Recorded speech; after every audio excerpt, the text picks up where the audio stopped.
Idan ana magana akan shiri mai dogon zango, Kachalla Investment ba su da na biyu. Bayan kammala shirin sirrin kyau, yanzu haka mun sake shiryawa domin sake kawo muku wani kasaitaccen shiri mai dukuna da tinja da ambaliyan tsantsan tsakwaran kauciya da zilliya game da turka mai suna Fatima da SAFWAN. Fatima, bari in je na makar wallahi. Ki kawai barka tafi baka tunanin zaka tafi ka bar ni kadai a gida. Ina son ki. Kin ga namiji? Idan ga ja mishi aji. Idan ya miki magana kafin ki amsa mishi sai kin ja aji. Idan ya fi dama sai kuma sai ki bi hagu. What?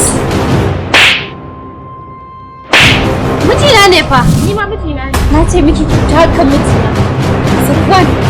SAFWAN ni za ka yi wa haka? SAFWAN. Wace ban bace hakuri ba? Dalla malam da ka da kai nake yi. Kai gida ina ne a garin nan?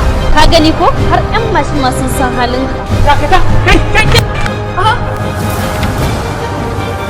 Indi kin sabuwar kan wani ne. In dai akan mata. Wallahi kowa ya san matsala.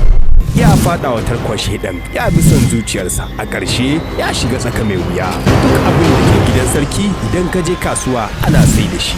Fatima, ba ki da hankali ne? Na fi maka haukaciya hauka.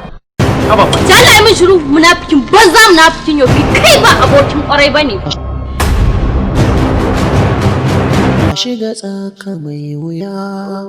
Fatima da SAFWAN, mashiryin shirin Osi Madobi, daukan nauyi Malam Hudu Mazaje, ba da umarni karamin su babban su, darakto daidai da zamani Mr. Abba Dan Ilu. Ba ka ake lura ba? Ke? Idan ba ki tashi kin mun daga ofis ba, wallahi sai na ci miki mutunci.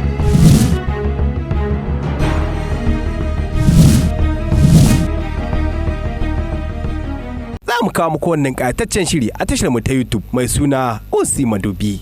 Fatima SAFWAN yana nan tafi.